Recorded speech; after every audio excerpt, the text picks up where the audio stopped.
Hello and welcome to Justice. I'm Judge Jeanine Pirro. Thanks for being with us tonight. This is the biggest cover-up since Watergate, a story no one wants to talk about. He didn't protect your sons so he could protect his presidency and the wannabe future presidency of his then Secretary of State. He didn't protect your sons, choosing instead to protect the feelings of those in the Muslim world. This week, Ben Rhodes' White House email is the Benghazi smoking gun. Susan Rice was prepped to say the so-called protests were rooted in an internet video so as not to show a broader failure of policy. Now, we've impeached a president for lying about sex with an intern. A president has resigned in the face of certain impeachment for covering up a burglary.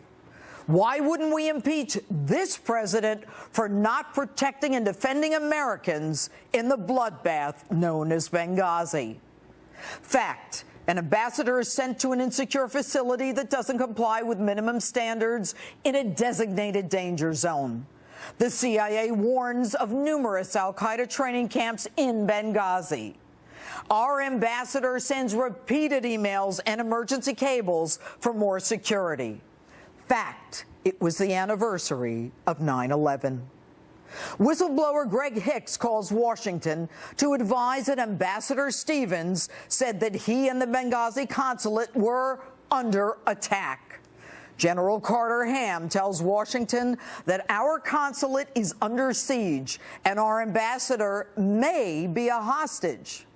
Fact: everyone in Washington knew what was going on based on the drones, the satellites, the audio, the real-time phone calls. They attacked with heavy artillery and rocket-propelled grenades. Fact: it was a tight presidential race. Barack Obama campaigning as a war hero, a real commander-in-chief, claiming al-Qaeda was on its heels. But Obama loses all credibility if the nation thinks al-Qaeda destroyed our consulate and has killed 4 Americans, including our ambassador. So the conspiracy about a grotesque video begins. Former CIA Director Mike Morrell removes the word Islamist in describing the extremists. He takes out references to the previous CIA warnings of an al-Qaeda attack. Fact: the Joint Chiefs and Defense Secretaries say troops couldn't get there in time to save our men on the ground. There was not enough time, given the speed of the attack, for armed military assets to respond. The fiction begins. It wasn't al-Qaeda. It was an anti-Muslim American-made video. Before our eyes, the terrorists become the victims, and the American victims become irrelevant. The president repeats the fiction on The View, on David Letterman, at the UN. The future must not belong to those who slander the Prophet of Islam. You even take an ad out to apologize to the Muslim world. Since our founding, the United States has been a nation that respects all faiths. We reject all efforts to denigrate the religious beliefs of others. But there is absolutely no justification to this type of senseless violence. None. In fact, to add insult to injury, you condemn anyone who says something negative about Islam. Mr. President, it's not about them, it's about us. You represent us. You're supposed to protect us. And instead of condemning the terrorists, you criticize free speech. I don't even think you believe in the First Amendment. And you're certainly not a man of your word. There should be no doubt that we will be relentless in tracking down the killers and bringing them to justice. Really? May 2014, and you still haven't brought anyone to justice. And the absurdity of your claim that spontaneous demonstrators actually brought rocket-propelled grenades to protest a video is belied by your own words yesterday. The notion that this is some spontaneous uprising in eastern Ukraine is belied by all the evidence of well-organized, trained, armed militias with the capacity to shoot down helicopters. Generally, local protesters don't possess that capacity of surface-to-air missiles or whatever weapons were used to shoot down helicopters. Wow.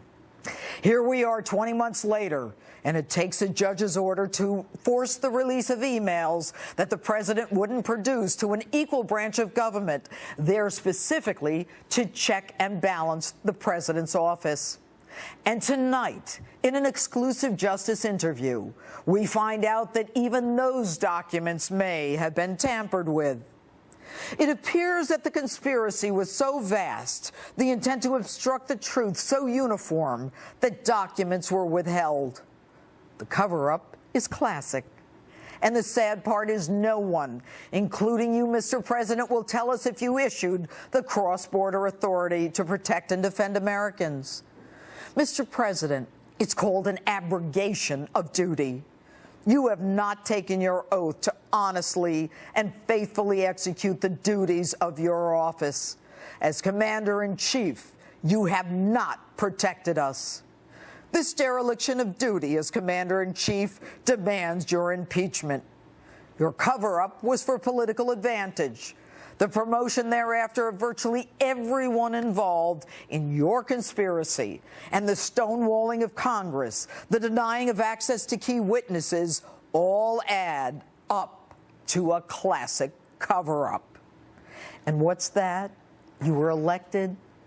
There is no contract with someone who thinks that the American people are nothing more than pawns in an all-consuming power play to change who we are as a nation. You swore to protect and defend the American people, but instead you left Americans to die, not lifting a finger to help them.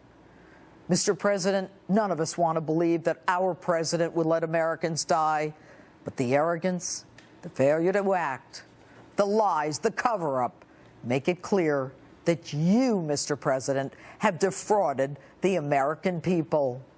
You, Mr. President, have violated your constitutional oath. You have not faithfully executed your duties in the office of the president.